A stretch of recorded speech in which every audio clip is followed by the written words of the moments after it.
On August 4th, 1892, at 11:10 a.m., a shriek rang out at 92 2nd Street in Fall River, Massachusetts, waking the maid Bridget Maggie Sullivan from a nap.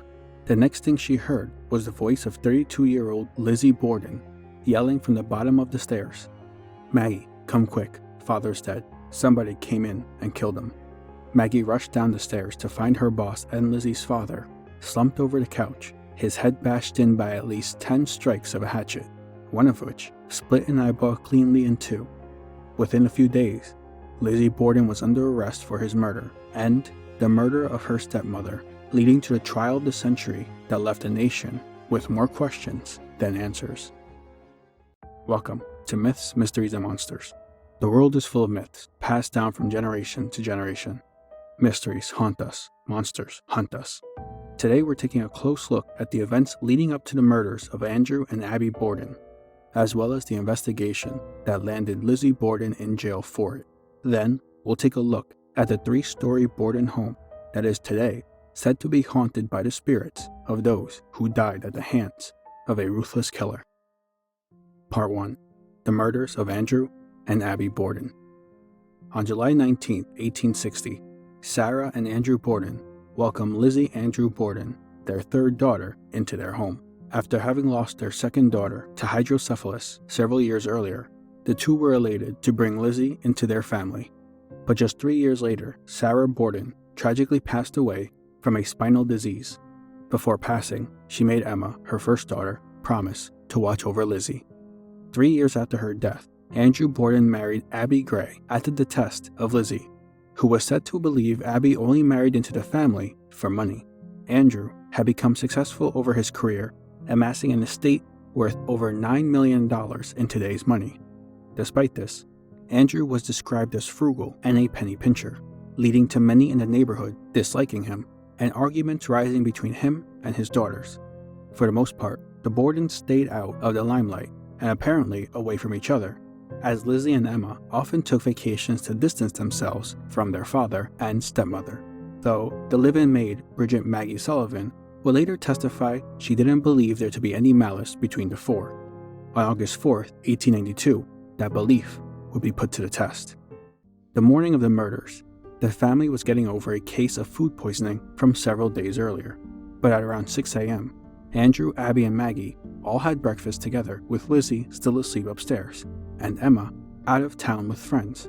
The home also welcomed a guest, John Morse, Lizzie's maternal uncle, who had stayed overnight and joined Andrew in the sitting room to discuss business. Between 9 a.m. and 10 a.m., Andrew left the house for a walk. John Morse left to visit other family, and the rest began their chores for the day. Abby was upstairs cleaning the room, but told Lizzie she would be leaving shortly to visit a sick friend. Maggie went out to wash windows, and Lizzie started ironing. At around 10:30 a.m., Andrew returned and decided to take a nap in the living room. Maggie, who was still not feeling well, went upstairs to take a nap in her room as well. Lizzie then went out to the barn to find several sinkers and lines for an upcoming fishing trip, spending, according to her, at most 20 minutes in the barn. While outside, Lizzie heard a heavy fall and groaning, causing her to rush back into the house. Upon reaching the door, she found the screen door now open where previously it had been locked. And there, in the living room, her father lay, unrecognizable from the multiple hatchet strikes to his face and head. Lizzie called to Maggie, who came rushing down and saw the mutilated body of Andrew. Lizzie then asked Maggie to go across the street and fetch the family doctor, Dr. Bowen. After confirming the death of Andrew Borden, Lizzie asked Maggie to go upstairs and check for Abby, as she believed she may have heard her return at some point. Maggie, a neighbor and friend of the family, Mrs. Churchill, went upstairs where they found Abby lying face down in a pool of blood in the guest room. By the time police arrived, Dr. Bowen had confirmed that both dead, but revealed Abby had possibly been dead for almost an hour, as her blood had already dried and coagulated. He also confirmed that both had been struck multiple times in the head with an axe or hatchet. Both of these revelations led police to believe the killer had to be someone in the home, initiating a search. In the basement, police found a hatchet with its handle broken off. Believing it to be the murder weapon, they immediately suspected Lizzie for the murders. By the next day, the case garnered media attention, with the public pointing the finger directly at Lizzie. Emma returned home to stay by Lizzie's side, believing in her innocence, and invited friend Alice Russell to stay over during the trying times. On August 8th, the district attorney held an inquest hearing, where Lizzie, without an attorney, was asked multiple questions. Lizzie then gave contradictory answers, stating at various times she was upstairs and downstairs when her father arrived, stating she heard a heavy fall while outside, and later stating she heard no sound, as well as saying she helped her father remove his boots, but photos showed him still wearing boots when he was murdered. Because of this, the judge found Lizzie Borden, quote, probably guilty of murder, and issued a warrant for her arrest several days later. On November 7th, a grand jury heard evidence and were left to decide whether or not the state had enough to press charges. The grand jury did not come to a conclusion. That is, until they reconvened to hear testimony from Alice Russell, who testified she witnessed Lizzie burning a blue dress just several days after the murders. On December 2nd, Lizzie Borden was indicted and charged with murder. By this time, the case had garnered nationwide attention, with many articles written daily about it. Many believed Lizzie to be guilty, while others were fascinated by the idea of an upper-middle-class woman killing her parents. The attention and interest caused the public to deem the upcoming trial the trial of the century. Part 2. The Trial of the 19th Century. On June 5, 1893, the trial began with the prosecution focusing on possible motives and Lizzie's whereabouts during the time Andrew and Abby were killed. The prosecution also questioned whether Lizzie had previously attempted to kill the family back in June of 1892. As a drugstore clerk testified, Lizzie came by looking for diluted hydrogen cyanide, but refused to sell it to her, believing it was going to be used for nefarious reasons. This led many to question whether the food poisoning the family experienced was actually a poisoning attempt. This was then shot down when a second autopsy of the bodies showed no poison in the system, confirming the food poisoning was actually just food poisoning. Lizzie then stated the hydrogen cyanide, in its diluted form, could be used to clean some furs and dresses in her possession. Another point of contention was Abby having been murdered at least an hour before Andrew was, and if she had been murdered, why didn't Lizzie see her body despite having gone upstairs within that time? But the defense was also able to poke holes in this. When it was pointed out, Abby's body wasn't easy to see from the staircase, as Maggie had also gone upstairs to fetch blankets for Dr. Bowen and did not see Abby's body until much later. The prosecution then attempted to point to Lizzie's answers during the inquest that displayed many contradictions in her story, but the judges refused to allow this into the trial when it was revealed Dr. Bowen had been administering morphine to Lizzie since the day of the murders in order to calm her nerves.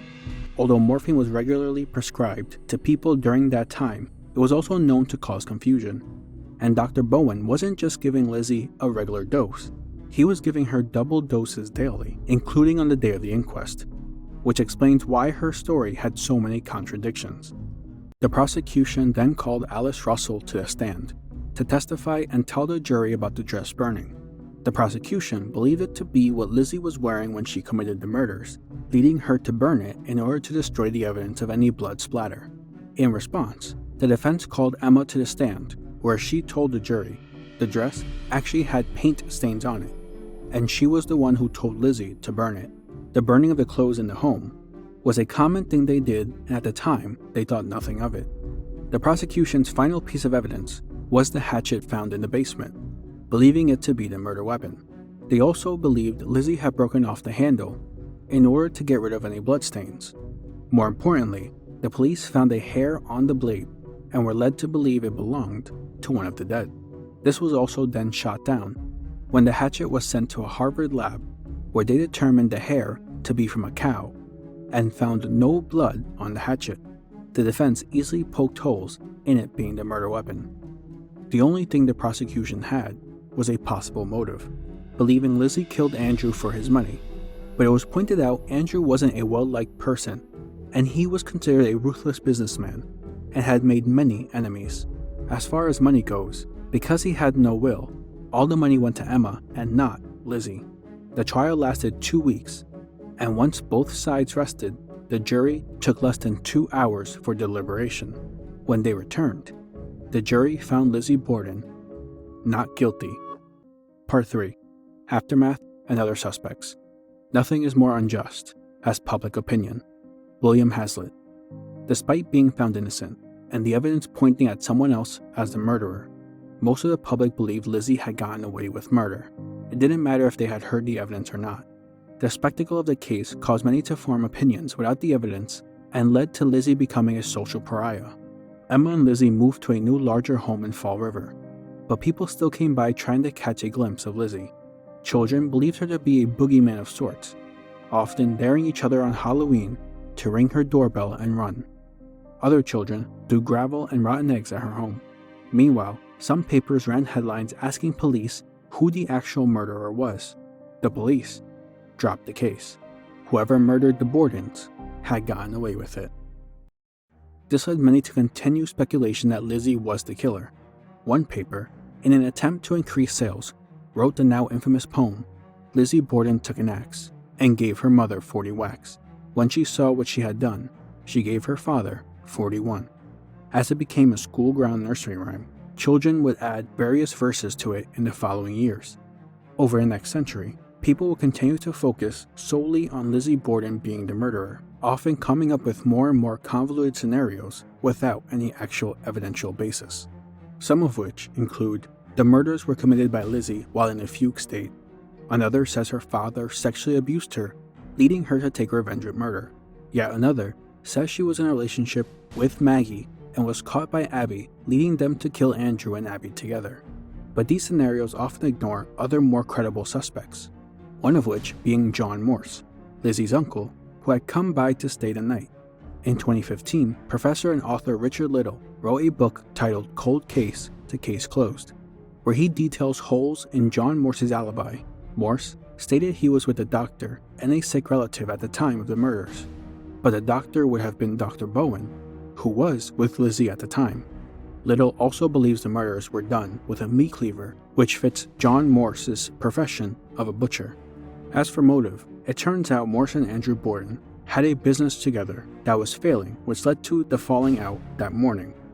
Another suspect would be a stranger who came by the Borden home prior to Andrew's walk that morning, looking for money. According to testimony, a man came by asking for Andrew to pay him for some services, but Andrew refused, saying he didn't have money at the time, and ordered him to come by later. Finally, often overlooked, is the fact another killing in Fall River with striking similarities occurred 5 days before Lizzie Borden's trial was set to begin. Bertha Manchester was found in her kitchen bludgeoned to death by an axe. However, a man named Jose Correa de Mello was convicted of this crime and determined to not have been around for the Borden murders. But there appears to be very little information about this case. Despite all the speculation and her tarnished name, Lizzie Borden lived to the age of 67, spending her last years traveling before dying of pneumonia in Fall River. Unfortunately, her sister and her had a falling out in 1905, the details of which were kept private between the two. But Emma continued to give Lizzie money every month, fulfilling her promise to her mother to watch over her. Today, the original Borden home has been converted to a bed and breakfast, glamorizing the murders, inviting people to stay in the same rooms where Andrew and Abby Borden were found dead. Being the site of a terrible tragedy has led many to believe the home still harbors a few spirits looking for revenge. Part 4. The Haunted Borden Home. In 1918, the Borden home was sold to a private family who, based on the research I could find, did not experience any paranormal activity, but did have to deal with people trying to come by to see the crime scene.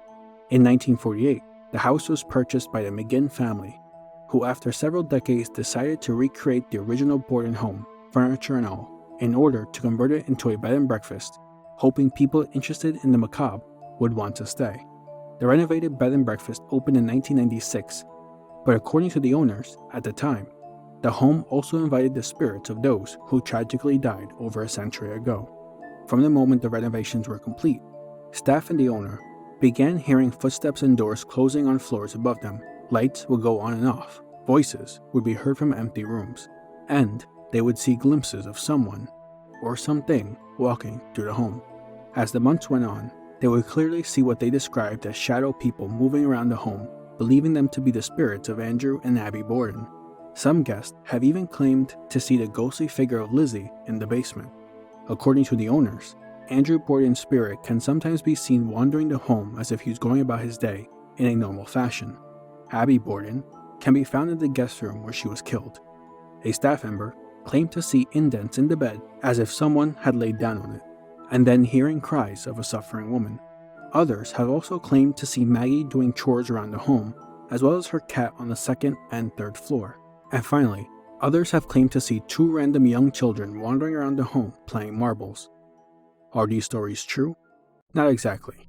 We see what we want to see. For every review or website I found claiming the home to be haunted, there were just as many or more, with visitors writing they didn't experience or see anything. Those who are staying in the home are predisposed into believing everything they hear has a supernatural origin. All around the home are items and pictures reminding visitors of the gruesome murders that occurred.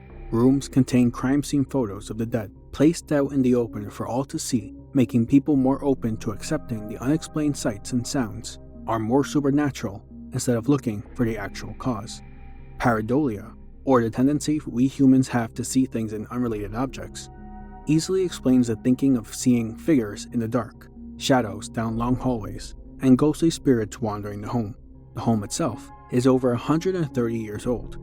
It's going to make a lot of noise, leading those to believe the sounds of the home settling or doors creaking are that of a spirit wandering the rooms. For now, there has been no definitive proof the home is actually haunted, but what we do know for a fact is in 1892, a gruesome double homicide occurred where the killer or killers were never brought to justice. For now, the murders of Andrew and Abby Borden and the extent of involvement by Lizzie Borden will remain a mystery. But how about you? Do you think Lizzie Borden killed her father and stepmother? If not, who do you think committed these heinous acts? And what about the home? Could it truly be haunted? Or is it just a ploy to get those interested in ghosts to stay at a creepy bed and breakfast? Thank you for joining me on today's episode of Myths, Mysteries, and Monsters. My name is Hector. Script and research is done by E.L Soto. Sources are in the show notes for further reading. Do you have a myth, mystery, or monster you'd like us to cover? Send an email to mythsmysteriesmonsters@gmail.com. If you enjoyed the episode, consider leaving us a rating, a review, or subscribe for more. And remember, always look behind you.